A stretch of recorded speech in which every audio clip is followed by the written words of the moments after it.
Now at 5 and streaming on crossroadstoday.com, a crash between a bus carrying undocumented immigrants and an 18-wheeler shuts down a major highway. Plus, a look at damage left after a tornado passed through a family farm in El Campo. And the suspect in a fatal New York subway burning incident is indicted on charges of murder and arson. Well, all that stormy weather from yesterday is pretty much long gone. We're now looking at some rather warm yet cloudy conditions into the weekend. Still some cooler weather, but we've got to wait till next year. We'll talk about it coming up in a few minutes. Storms may have delayed multiple flights in Dallas-Fort Worth Thursday, but that didn't stop one military father from getting to his son. You're watching 25 News now at 5. Good afternoon and thanks for being with us. I'm Shawna Currie. Highway 77 is back open after a two-vehicle crash involving an ICE transport bus and an 18-wheeler. The bus with 19 undocumented immigrants was coming from Williamson County headed to Laredo on U.S. Highway 77 South at Spur 91 around 7:30 this morning. According to officials, the driver missed a turn and tried to turn around when the driver of a semi-truck behind the bus was unable to avoid a collision and hit the bus from behind, causing the semi-truck to jackknife. The semi-truck driver, one guard, and the bus driver were not hurt. 9 detainees were taken to the hospital, one in serious condition who had to be extracted from the bus with broken legs and broken nose. The remaining 10 were taken to the Victoria County Sheriff's Office and held until another transport bus picked them up. The holiday season takes a devastating turn for one Cuero family. Around 1 o'clock this morning, Cuero firefighters responded to the 500 block of East Royce Street for a major structure fire. 4 people and 2 dogs were in the home sleeping at the time. Everyone made it out safely, but the house appears to be a total loss. The Red Cross is helping the family. The homeowner is simply asking for thoughts and prayers and is just grateful everyone is safe.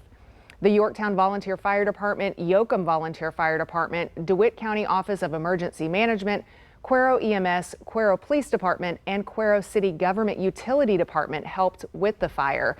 Crews cleared the scene just after 6 a.m. but returned a few hours later for a hot spot that had flared up.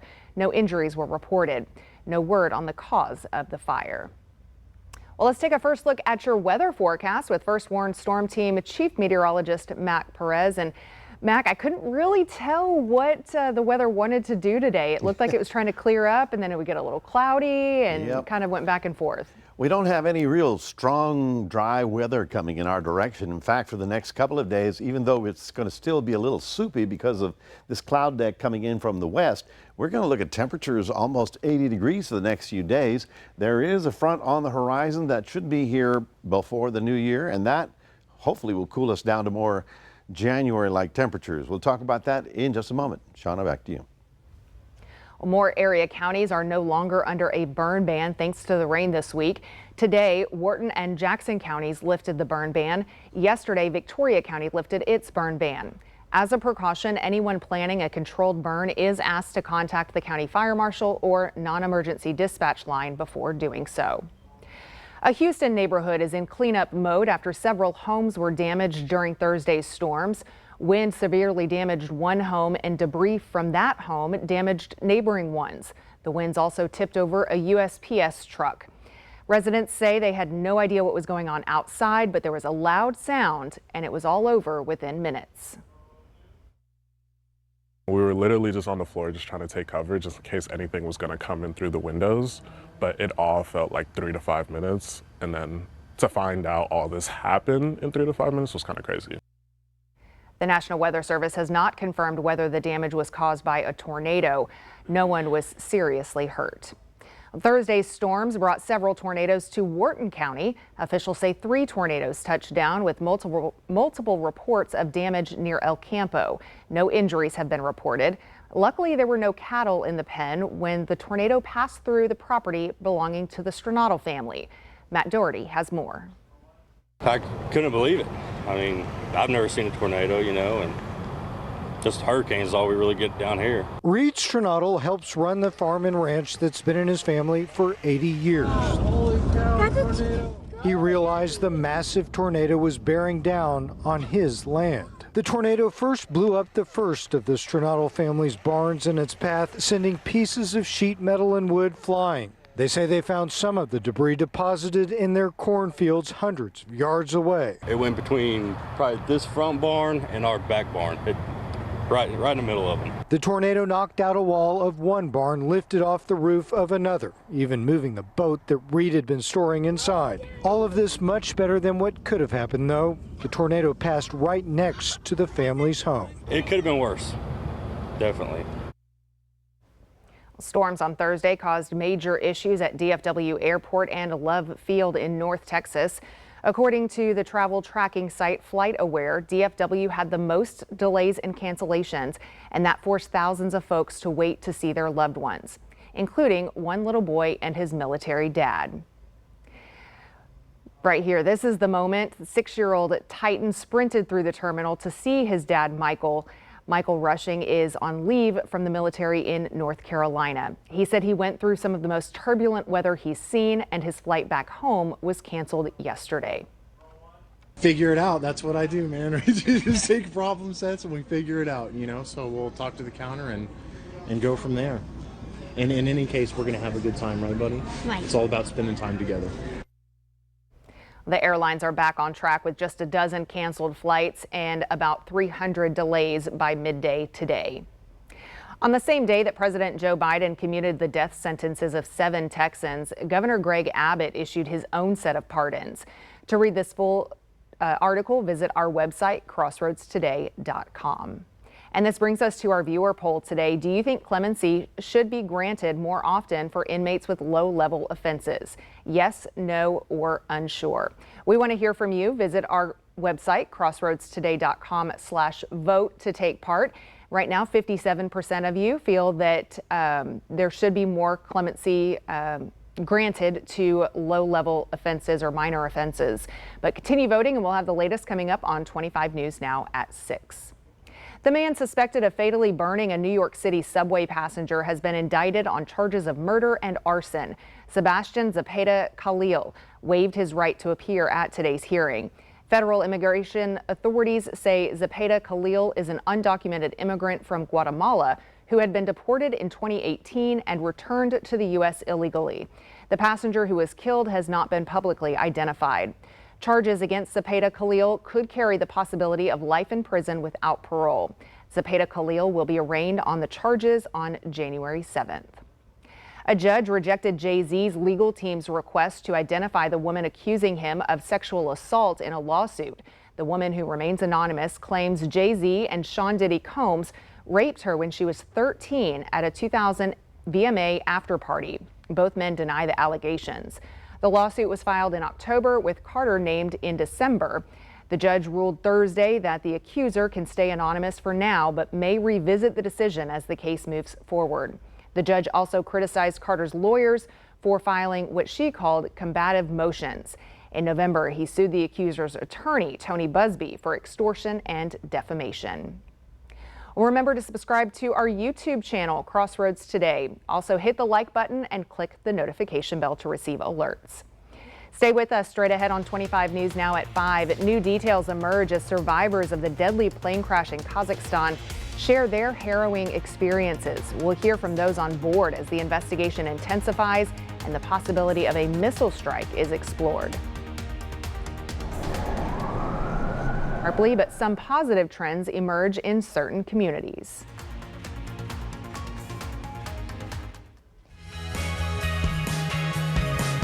Here's a look at what you could expect on Community Crossroads this week.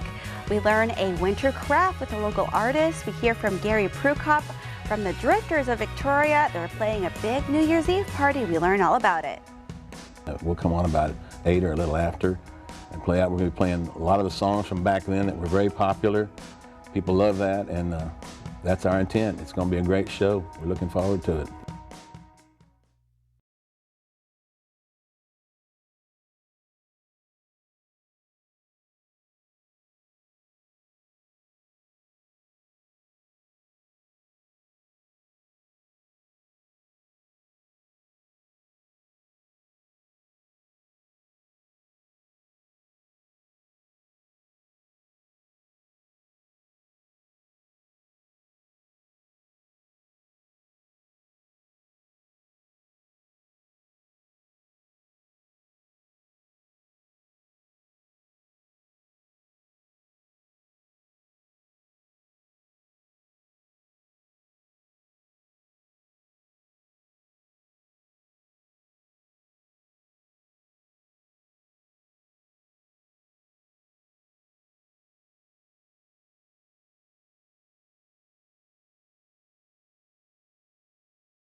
Welcome back. Azerbaijan Airlines says preliminary results of the investigation into the deadly plane crash in Kazakhstan show the plane was taken down by physical and technical external interference. At least 38 people killed, more than 24 survived. We are now hearing from survivors about what happened on board. ABC's Perry Russum is in Washington. The investigation into the deadly passenger plane crash in Kazakhstan intensifying as survivors of the crash tell their stories. From her hospital bed, Vava Shabanova says 20 to 30 minutes after taking off, she felt 2 explosions. Flight attendant Zulfugar Asadov says from the impact of what he calls an external blow, he injured his arm. Sabanko Rahimov says he thought the plane was going to fall apart in the sky. Video on board shows masks dropping from the ceiling. On the ground, video shows what appears to be holes punctured on the side of the plane. Today, Azerbaijan Airlines says a preliminary investigation shows their plane was taken down by physical and technical external interference. A U.S. official telling ABC News there are early indications the plane was likely hit by a Russian anti-aircraft system. Today, the head of Russia's Federal Agency for Air Transport says the plane was rerouted because of dense fog and after an alert of Ukrainian drones in the area. At this point of the investigation, I would take anything Russia puts out over state media or through social media with a grain of salt. Flight data shows the plane taking off from Azerbaijan, flying into Russian airspace before crashing in Kazakhstan on Christmas Day. 67 people on board, at least 38 killed, more than 24 people found alive. Video from the ground shows the plane erratically falling and rising before crashing into a ball of fire. It sounds like from the reporting that there was some type of aerial combat going on between Russia and Ukraine in the Grozny area. If that is in fact the case, Russia was likely using electronic jamming, which could have impacted the plane's navigation system and would explain its navigational behavior. Azerbaijan Airlines is now suspending flights to multiple locations in Russia, citing potential risks to flight safety. Perry Russum, ABC News, Washington. Homelessness in the U.S. jumped 18% in 2024, with over 771,000 people living without housing. That's according to a new Housing and Urban Development report. Experts cite rising housing costs, stricter local laws, and natural disasters as key drivers. However, veteran homelessness dropped 8%, hitting a record low. Communities like Los Angeles and Dallas also saw declines. Advocates urge the data argue that the data based on a single day annual account may not reflect recent changes from new funding and policies. Well, the bird flu virus in a patient in Louisiana likely mutated while the person was in the hospital. The Centers for Disease Control and Prevention says the mutations mean the H5N1 virus could potentially become more transmissible to humans, but there's still no evidence this strain has been passed to anyone else. The CDC says the patient was infected from sick and dead birds in a backyard flock. Samples taken while in the hospital identified mutations that were not found in the wild birds. The CDC says this is a reminder that viruses can change during the course of a human infection. The agency emphasized the risk to the general public remains low. As we inch closer to a new year, you may be vowing to be a better version of yourself in 2025. But if you plan on making a resolution and haven't landed on a perfect one yet, how about choose one that can also help your brain? Today's Health Minute explains how a new hobby in the new year can help your health. Its popularity continues climbing. While crafting isn't new, research into the health benefits of this hobby is. There's now some new research showing that simply working on arts and crafts could be good for your mental well-being. Dr. Sanjay Gupta says this movement, which includes crafts like knitting, painting and drawing, and pottery, can actually bring you peace. Crafting can lower the stress hormone cortisol. Recent study found a positive relationship between crafting and people's self-reported happiness, satisfaction, overall sense of well-being. The National Endowment for the Arts says arts education can help youth better cope with feelings, bounce back from adversity, and develop tolerance and compassion for others. For older adults, the agency says participating in art has been linked to positive health outcomes. So if you're looking to start a new hobby in the new year, experts say to tune in to your creative side. First of all, think back to what interested you as a kid and lean into that. Try new things with a positive, open mind, and do be patient with yourself. You don't have to be great at this or even good at this to get the benefits. Gupta says a new creative hobby can also help with another critical part of health, social connection. It's even better if you can do this as part of a group or a community of crafters in real life or even online. For Health Minute, I'm Mandy Gaither. Experts say there are other crafts that can help promote mental well-being as well, including crocheting, designing photo books, and adult coloring books. Well, good afternoon, everyone. We're looking at 78 degrees right now. What happened to the cool weather? Well, it's gone for the weekend, but the beginning of the year is going to be good. We have very light winds. We have very high humidity, so tomorrow morning we're likely to see another bank of fog. Now, we don't have the high temperature just yet, but I'm telling you, it was in the 80s for sure. And of course, yesterday or the day before, we didn't have, today we didn't have rain. The day before we had some rain, of course, that was good. But boy, the big stuff that happened in El Campo, we've got some pretty interesting video coming up. We'll talk about that in just a moment.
Well, yesterday was a pretty big weather day.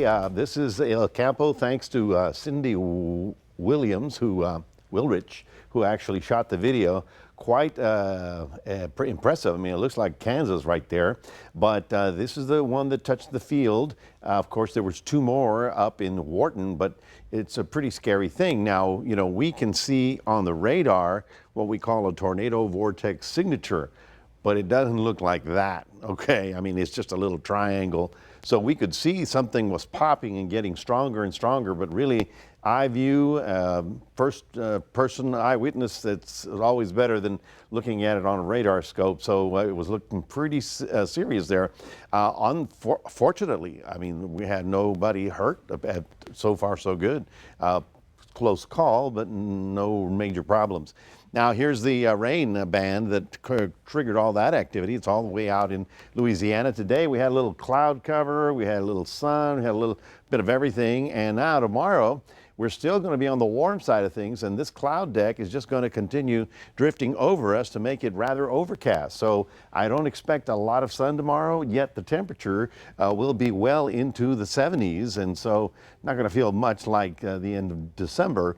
But the 1st of January, we're finally going to get something coming through. Reason for all this is the south winds kicked back in, and they're bringing back that warm Gulf air. So we're actually on the warm sector of things, even though this cloud deck is coming up fairly high. It'll sort of add to the cloud cover over us. Obviously, the hill country is much cooler than we are. Only big storm right now is rolling right through the Chicago area. It is not a big snowstorm. It is mostly rain out of this. Then as we look upstream, we see this part of the huge atmospheric river. Now, this frontal system will actually get through here by the time we get to New Year's Eve, and that will actually cool us down. But I tell you, you saw that, okay? Now watch this. This is a view of the storms that are coming into the northwest. And see this whole thing right here? That's called the atmospheric river. In other words, there's a whole pile of moisture streaming in here like a cannon. I mean, it is racing through there, going to cause probably 60, 70 mile an hour winds along the east-west coast, and they're going to have some problems, but it's what we've got. When it eventually breaks out into the plains, we'll get some cooler weather, but this weekend, not so much. Look at this, 80 tomorrow, 74 on Sunday, 80 on Monday. Yeah, 69 on Tuesday, and then, yes, we start cooling down as we get into the 1st of January. Overnight lows on the mild side of things, as you can see, in near 70 degrees all the way down to Brownsville. Tomorrow's high temperatures, again, close to 80 degrees. Not a lot of sun, yet overcast will be with us. You can see that overcast coming in during the day. That's your 8 o'clock on Saturday morning. We go through Saturday evening, and we see that first little front come through. That actually clears us out, and for Sunday and Monday we do have sunshine, but we also have some fairly warm weather. So how will it look like tomorrow? A little soupy. Cloudy skies kind of on and off and getting up to 83. In Cuero, you're getting up to about 83 as well. But watch this. The second front comes in on Tuesday early. So cooling weather. First of the year, we're only going to be at 63 degrees and chilly for the early, well, the first part of New Year 2025. Unbelievable. That's your 7-day forecast, reminding everybody we do have a QR code. Love for you to scan that. Put Crossroads Today on your phone. Here's Shawna. Still to come, would-be homebuyers may face more challenges as mortgage rates stay high. Find out what experts are predicting for the housing market in the year ahead.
U.S. stocks ended today in the red, closing out a lackluster week despite a year of historic highs, that is.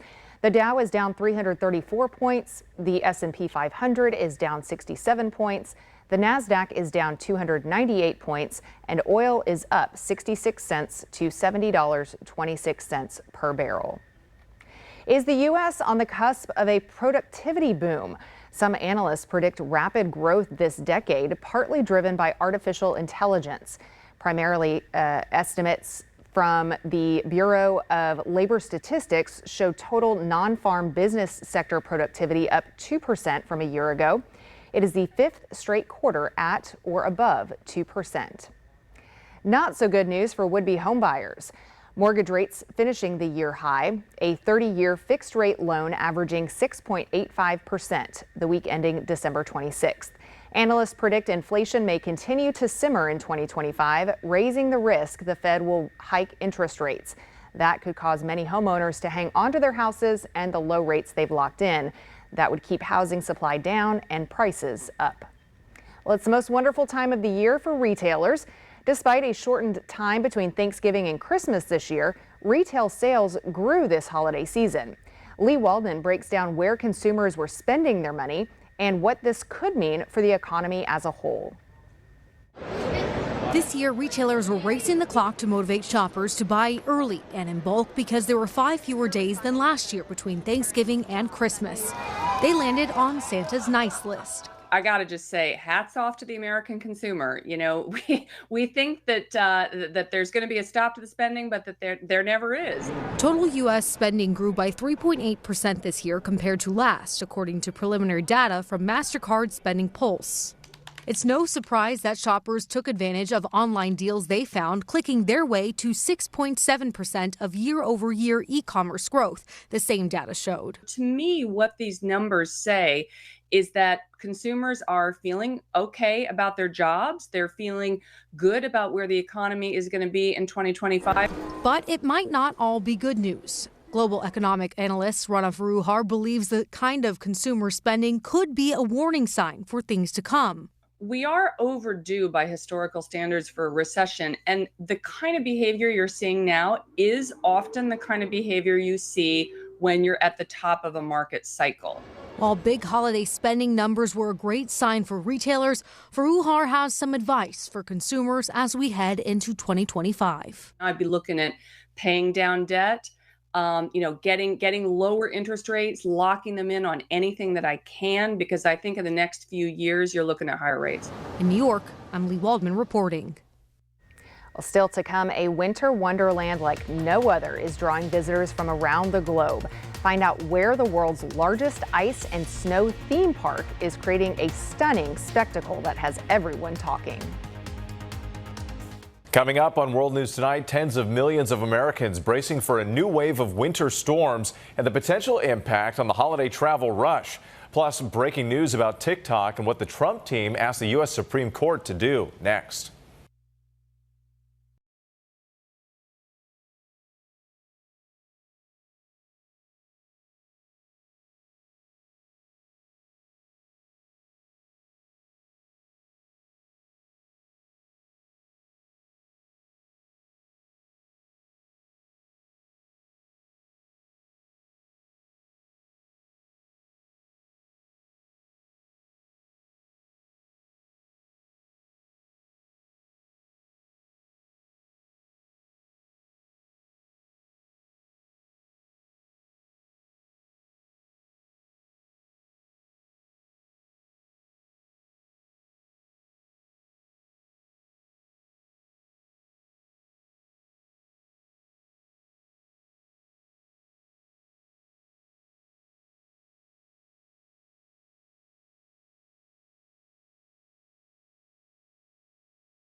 It's a winter wonderland like no other. Look at this. It is the world's largest ice and snow theme park, which is attracting visitors from around the globe.